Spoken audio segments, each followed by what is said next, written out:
ہم سب جانتے ہیں کہ کہانیاں سننا تو سب کو بہت پسند ہوتا ہے۔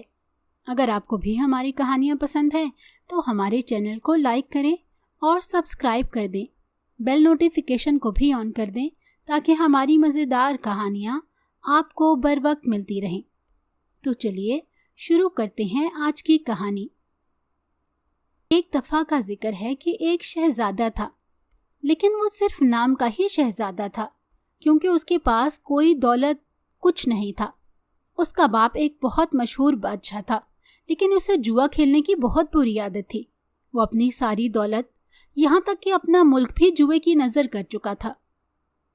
اس کے باپ نے مرتے وقت اسے بلا کر کہا کہ بیٹا، مجھے بہت افسوس ہے کہ میں تمہارے لیے اس محل کے سوا کچھ چھوڑ کر نہیں جا رہا ہوں، مگر مجھے تمہاری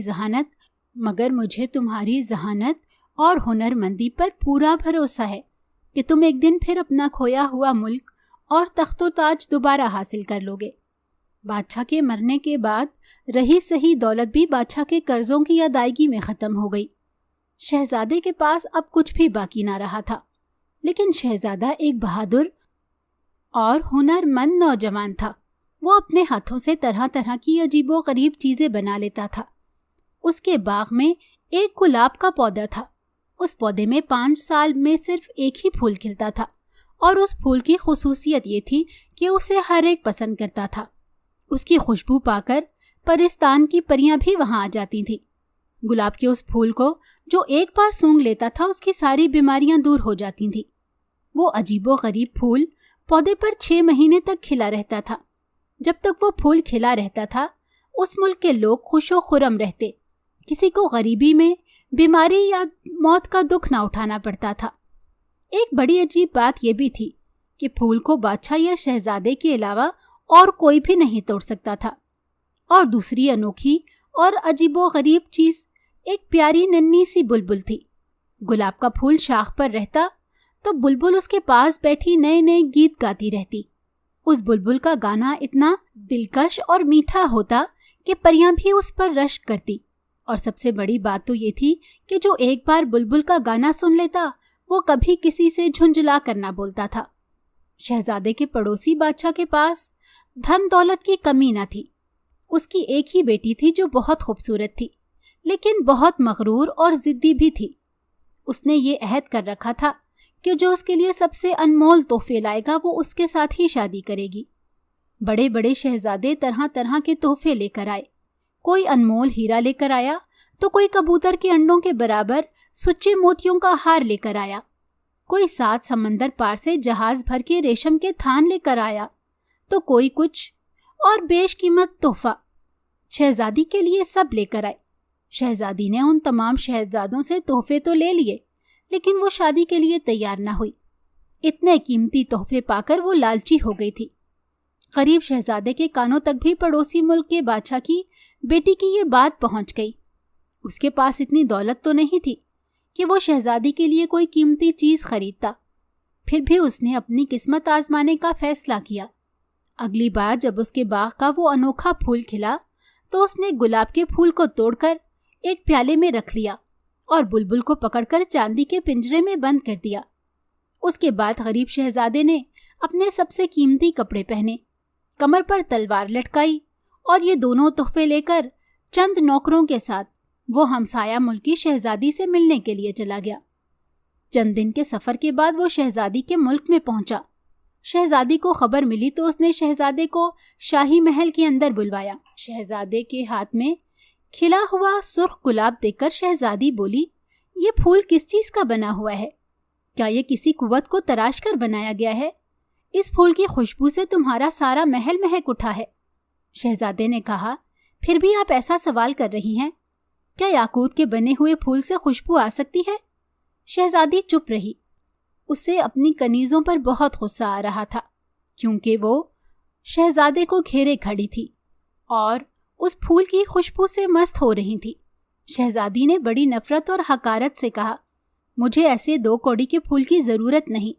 ایسے پھول تو میرے محل کے باغیچے میں روزانہ بے شمار کھلتے ہیں، اسے لے جاؤ۔ شہزادے نے یہ چاہا کہ شہزادی ایک بار گلاب کو قریب سے سونگھ لے تاکہ اس کا مزاج ٹھیک ہو جائے، लेकिन उसने शहजादे की इस कोशिश को कामयाब न होने दिया। हम झूठा फूल सूंघने के आदी नहीं हैं, और कोई चीज हो तो दिखाओ, शहजादी बोली। शहजादे ने गुस्से को जब्त करते हुए बुलबुल का पिंजरा पेश कर दिया। शहजादी कहने लगी, क्या ये बुलबुल किसी अनमोल पत्थर की बनी हुई है? क्या इसकी आंखें नीलम की हैं? शहजादे ने कहा, शहजादी साहिबा, ये बुलबुल दुनिया के तमाम कीमती हीरों से ज्यादा बेशकीमत है। इसके गीत सुनने के लिए परिस्तान से परियां आती हैं। शहजादी ने गुस्से से कहा, ऐसी बुलबुलों की हमारे बाग में बहुतात है, हमें इसकी जरूरत नहीं है। तुम्हें ऐसी चीजें मेरे पास नहीं लानी चाहिए थी। ये चीजें ले जाओ। तुम अपने आप को शहजादा कहते हो और मुझे ऐसा नजर आता है जैसे कोई मामूली आदमी शहजादे का भेस बदल कर आ गया हो। शहजादे ने फिर बड़े नरम और आहिस्ता लहजे में कहा, दुनिया में आज तक किसी ने इस बुलबुल और इस गुलाब को 2 कौड़ी की चीजें नहीं कहा। खैर, आपकी मर्जी। इतना कहकर शहजादा वहां से लौट आया। उसने फैसला कर लिया कि वो शहजादी के मिजाज दुरुस्त करके ही दम लेगा। कुछ दिन बाद एक गरीब लड़का शहजादी के इस्तबल में घोड़ों की देखभाल के लिए मुलाजिम हुआ। लड़का देखने में अच्छा, काम में होशियार और मिजाज का बड़ा अच्छा था। सब लोग उसकी तारीफें करते थे। एक और ख़ास बात यह थी कि अपने काम से फारिग होकर वो लड़का बेकार नहीं बैठता था। तरह तरह की चीज़ें और खिलौने बनाया करता था। एक दिन शहजादी अपनी सहेलियों के साथ अस्तबल में आई। अस्तबल में पहुंचकर उसने सुना कि कहीं से गाने की आवाज आ रही है, साथ ही घुंघरूओं की छन छन भी। शहजादी बहुत हैरान हुई। घोड़े की बात तो वो भूल गई और गाने वाले को तलाश करने लगी। शहजादी घूमती हुई उस कोने में जा पहुंची जहां एक अंगीठी पर एक देगची रखी थी। देगची के गले में घुंघरू बंधे हुए थे। वो गाने के साथ बज रहे थे। शहजादी ने पूछा, ये किसकी देगची है? तभी अस्तबल में काम करने वाला नया लड़का आया और उसने कहा कि ये देगची मेरी है। शहजादी ने उससे पूछा, क्या ये हमेशा इसी तरह गाती है? लड़के ने जवाब दिया, जी हाँ। शहजादी पूछने लगी कि ये तुम्हें कहाँ से मिली है? शहजादी हैरत में थी। वो कहने लगा, एक जादूगर ने मेरे दादा को दी थी। ये देगची तुम मुझे दे दो, मैं तुम्हें मुंह मांगा इनाम दूंगी, शहजादी ने कहा। लड़के ने पहले तो बहुत इनकार किया, लेकिन शहजादी ने जब बहुत इसरार किया तो उसने कहा, एक शर्त पर मैं आपको ये देगची दे सकता हूँ। शर्त यह है कि इसमें जो खिचड़ी पक रही है वो आपको मेरे साथ बैठकर खाना होगी। शहजादी देगची हासिल करने के लिए बहुत बेचैन थी। वो राजी हो गई। उसने अपनी सहेलियों को बाहर खड़ा किया और लड़के के साथ वहीं पर बैठ गई और खिचड़ी खा ली। चलते वक्त लड़के ने देगची शहजादी को दे दी। कुछ दिनों बाद शहजादी एक दिन फिर अस्तबल में गई। उसने देखा कि लकड़ी का बना हुआ एक छोटा सा घोड़ा बाहर रखा है। घोड़ा बहुत ही खूबसूरत था। लड़का घोड़े के पास बैठा उसे सजा रहा था। शहजादी ने कहा, ये कितना प्यारा घोड़ा है, क्या इसमें कोई खूबी है? जी हाँ, देखिए, लड़के ने कहा और घोड़े की एक कान दबाया। देखते ही देखते घोड़ा हवा में उड़ने लगा। अच्छी खासी ऊंचाई पर पहुंचकर वो घोड़ा दोबारा से नीचे आ गया। इस बार लड़के ने दूसरा कान दबाया तो घोड़े के मुंह से अशरफियां झड़ने लगी। शहजादे की खुशी का कोई ठिकाना न रहा। वो मचल गई। उसने लड़के से कहा कि ये घोड़ा मुझे चाहिए, आप इसकी जो कीमत चाहें मुझसे ले लें। लड़के ने कहा, मैं इसे सिर्फ एक ही शर्त पर दे सकता हूँ। आप शाही महल में मेरी दावत करें, मैं आपके साथ खाना खाऊंगा। खाने के बाद मैं लेट जाऊंगा तो आप मेरे सर में तेल डालकर मालिश करेंगी। शहजादी सोच में पड़ गई। उसने कभी यह नहीं सोचा था कि इसके पास ऐसी अजीबोगरीब चीजें जमा होंगी और उन्हें हासिल करने के लिए उसे अजीबोगरीब शर्तें भी मानना पड़ेंगी। उसने आखिरकार लड़के की यह शर्त भी मान ली। शहजादी ने अपनी कनीज़ों को हुक्म दिया कि वो महल के दरवाजे पर खड़ी रहें और जैसे ही बादशाह सलामत इस तरफ आए वो फौरन उससे खबर कर दें। लड़का शहजादी के महल में गया। खाने के बाद वो शहजादी के बिछोने पर लेट गया। शहजादी उसके सरहाने बैठकर उसके सर में तेल मालिश करने लगी। इतने में एक कनीज दौड़ती हुई आई और उसने खबर दी कि बादशाह सलामत इसी तरफ आ रहे हैं। शहजादी डर गई। उसने लड़के से कहा कि वो कहीं छुप जाए, लेकिन उसने ऐसा करने से इनकार कर दिया। इतने में बादशाह अंदर आ गया। उसने अस्तबल के लड़के को शहजादी के कमरे में देखा तो गुस्से से उसका चेहरा लाल हो गया। उसने उसी वक्त उन दोनों को महल से निकाल दिया। बादशाह को इस बात पर गुस्सा था कि शहजादी ने बड़े बड़े मुल्कों के शहजादों को तो मुंह नहीं लगाया और एक मामूली मुलाजिम के सर में तेल लगा रही है। इसका मतलब यह है कि वो इससे शादी करना चाहती है। शहजादी इस सूरत हाल से बहुत परेशान थी कि ये उसके साथ क्या हो गया। खैर वो शहजादे के साथ चल दी। शहजादे ने चलते हुए वो फूल और बुलबुल को भी अपने साथ ले लिया था। फिर वो चलते चलते एक नदी के किनारे पहुंचे और शहजादी एक दरख्त के नीचे आराम करने लगी। फिर अचानक शहजादे ने एक डिबिया में से फूल निकाला तो उसकी महक से बुलबुल सरूर में आ गई और गाने गाने लगी। अभी थोड़ी ही देर गुजरी थी कि नदी के पानी में से जल परियों की रानी ने सर बाहर निकाला और बोली, ए शहजादे, मेरी बेटी एक लंबे अरसे से बीमार है। मुझे मेरे बड़ों ने ये बताया कि एक शहजादा नदी किनारे आएगा। उसके पास एक तिलिस्मी फूल होगा जिसकी खुशबू से बीमारी जाती रहेगी। अगर तुम मुझे थोड़ी देर के लिए फूल दे दो तो मैं तुम्हें ऐसे मोतियों की माला दूंगी कि दुनिया में किसी के पास ऐसे मोती नहीं होंगे।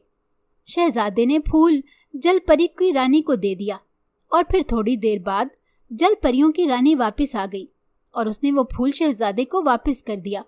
उसके साथ ही मोतियों की माला भी दे दी, जिसे देखकर शहजादी की आंखों में चमक पैदा हो गई। अब ये लोग नदी के किनारे किनारे आगे बढ़ते चले जा रहे थे और थक गए थे तो एक दरख्त के नीचे बैठ गए। यहाँ जिन्नात की बस्ती थी।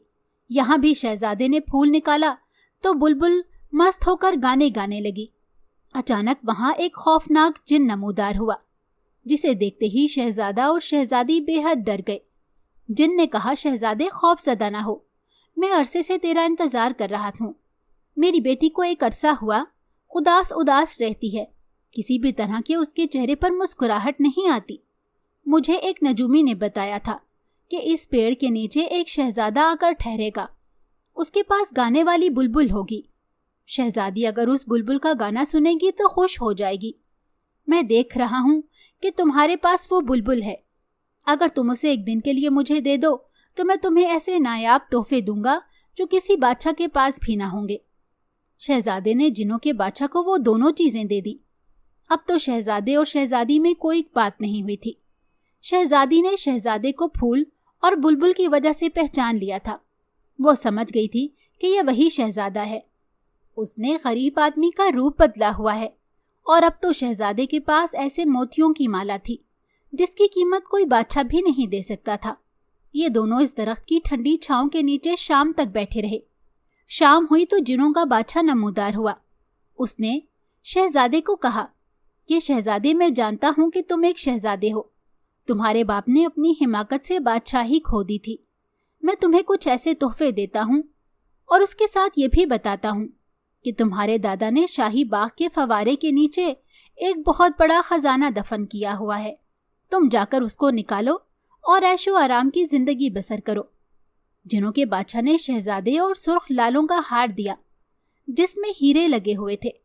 फिर शहजादा अपने मुल्क गया और उसने वो खजाना हासिल कर लिया। फिर एक दिन शहजादी को घर में छोड़कर शहजादी के बादशाह बाप के पास गया। शहजादी के बाप ने उसे पहचान लिया और उसके ठाट बाट देखकर हैरान हो गया। शहजादे ने उसकी खिदमत में मोतियों की माला पेश की तो बादशाह को अंदाजा हो गया कि ये शहजादा तो ऐसा तोहफा लाया है जो बड़े बड़े शहजादों के खजाने में भी नहीं है। और फिर शहजादे ने शहजादी को बुलाया और उसकी शादी शहजादे के साथ कर दी। अब शहजादी में गुरूर नहीं था और वो लोग हंसी खुशी लौट आए। शहजादे ने अपने ससुर की फौज के साथ अपने मुल्क पर हमला किया जिस पर दूसरा बादशाह काबिज था। उसको फतह किया और फिर अदल के साथ अपने मुल्क पर हुकूमत करने लगा। आइए चलते हैं आज की दूसरी कहानी की जानिब। बहुत ज़मानों पहली बात है कि किसी मुल्क में एक बेवा और गरीब औरत रहती थी। उसका नाम मरियम था। उसका शौहर एक सिपाही था। बेचारा एक जंग में मारा गया था। शौहर की मौत के साथ ही मरियम की सारी खुशियां ख़त्म हो गई थी। मुसीबतों और मुश्किलात ने उस बेचारी को चारों तरफ से घेर लिया था। مگر وہ بہت رحم دل پختہ ارادے والی عورت تھی۔ وہ ان پریشانیوں سے گھبرائی نہیں۔ غربت اور پریشانیوں میں بھی اس نے اپنی رحم دلی نہیں چھوڑی۔ جو بھی حاجت مند اس کے دروازے پر آیا اس نے کبھی خالی ہاتھ اسے جانے نہ دیا۔ جو کچھ اس سے بن پڑتا تھا وہ ضرور دیتی تھی۔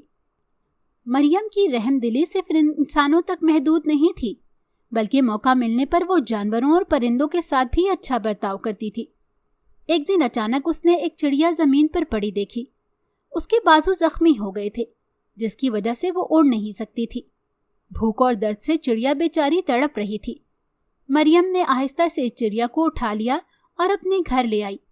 گھر لا کر اس نے زخمی پروں پر مرہم لگائی، دودھ میں چاول بھگو کر کھلائے اور پھر ایک نرم کپڑے میں لپیٹ کر سلا دیا۔ صبح تک چڑیا کا زخم ٹھیک ہو گیا اور وہ چوں چوں کر کے مریم کا شکریہ ادا کرتی ہوئی اڑ گئی۔ کئی سال گزر گئے۔ اس عرصے میں آہستہ آہستہ مریم غریب ہونے لگی۔ شوہر کے مرنے کے بعد اس کی آمدن کا ذریعہ کوئی نہیں تھا۔ جو کچھ بھی جمع پونجی تھی وہ آہستہ آہستہ ختم ہو گئی تھی، یہاں تک کہ ایک دن ایسا آیا کہ وہ بالکل غریب ہو گئی۔ اس کے پاس خرچ کرنے کے لیے ایک پائی بھی نہیں تھی۔ اب مریم اپنے دوستوں اور ہمسایوں کی مدد کے سہارے زندہ رہنے لگی۔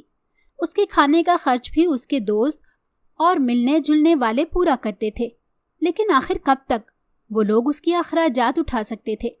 وہ لوگ تنگ آ گئے اور ایک دن سب نے اس کی مدد کرنا بند کر دی۔ مریم نے کسی سے گلہ نہیں کیا، اپنی قسمت پر شاکر رہ کر جیسے تیسے زندگی گزارنے لگی۔ ایک دن ایسا آیا کہ مریم اپنے باغ میں اکیلی بیٹھی ہوئی تھی۔ وہ بہت اداس اور غمگین تھی، اپنی پچھلی زندگی کو یاد کر کے آنسو بہا رہی تھی کہ اچانک اس کے کندھے پر ایک پرندہ آ کر بیٹھ گیا۔ مریم چونک پڑی۔ اس نے گردن گھما کر دیکھا تو دیکھتی ہے یہ وہی چڑیا ہے جس کی اس نے ذمہ داری کی تھی اور اسے کھانا کھلایا تھا۔ وہ اس کے کندھے پر بیٹھی تھی۔ چڑیا کو دیکھ کر مریم کا دل افسردہ ہو گیا، لیکن چہرہ کھل اٹھا۔ چڑیا نے اپنی چونچ مریم کے سر پر پھیری اور پھر چپکے سے اس کی ہتھیلی پر کوئی چیز رکھ کر اڑ گئی۔ مریم نے دیکھا کہ وہ ایک ننھا سا بیج تھا۔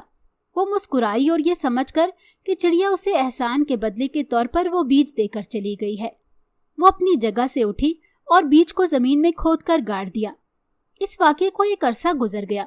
مریم بھی اس بات کو بھول گئی کہ کبھی اس نے کوئی بیج بویا تھا، لیکن ایک دن ایک مسافر عورت اس کے دروازے پر آئی اور اس نے کھانے کے لیے اس سے کچھ مانگا۔ مریم کئی روز سے خود بھی بھوکی تھی۔ وہ بیچاری اس عورت کو کیا کھلاتی؟ پھر بھی وہ ایک رحم دل عورت تھی اور آج تک اس کے دروازے سے کوئی خالی ہاتھ نہیں گیا تھا، اس لیے وہ اس مسافر عورت کو بھی مایوس نہیں کرنا چاہتی تھی۔ وہ اٹھ کر دوڑی ہوئی اپنے باغیچے میں گئی کہ شاید کسی درخت پر کوئی پھل ہی مل جائے تو وہ اس مسافر عورت کو دے دے۔ باغ میں ایک جگہ پہنچ کر وہ رک گئی۔ اس مقام پر جہاں اس نے چڑیا کا دیا ہوا بیج بویا تھا وہاں ایک بڑا سا تربوز اگایا تھا۔ مریم کی تو خوشی کا ٹھکانہ نہ رہا۔ وہ خوشی سے کھل اٹھی۔ اس نے جلدی سے تربوز کو توڑا اور مہمان عورت کو کھلانے کے لیے میز پر سجا کر رکھ دیا۔ اس نے اپنی مہمان سے کہا کہ میرے پاس اس وقت تمہیں کھلانے کے لیے اس کے علاوہ اور کوئی چیز نہیں ہے، میں تم سے معافی چاہتی ہوں۔ اتنا کہہ کر وہ چاقو سے تربوز کو کاٹنے لگی، لیکن جیسے ہی اس نے تربوز کو کاٹا تو اس میں سے قیمتی ہیرے جواہرات نکل کر بکھر گئے۔ انہیں دیکھ کر مریم حیرت سے ششدر رہ گئی۔ اس نے بڑے تعجب کے ساتھ اپنے مہمان کی طرف دیکھا، لیکن وہ مسکرا کر بولی کہ یہ آپ کی رحم دلی کا انعام ہے۔ یہ کہہ کر وہ عورت چڑیا بن کر پھر سے اڑ گئی اور مریم اسے جاتے ہوئے حیران ہو کر دیکھنے لگی۔ اگر آپ کو ہماری کہانی اچھی لگی ہے تو ہماری ویڈیو کو لائک کریں اور ہمارے چینل کو سبسکرائب کریں اور کامنٹ سیکشن میں اپنی قیمتی رائے کا اظہار کرنا نہ بھولیں۔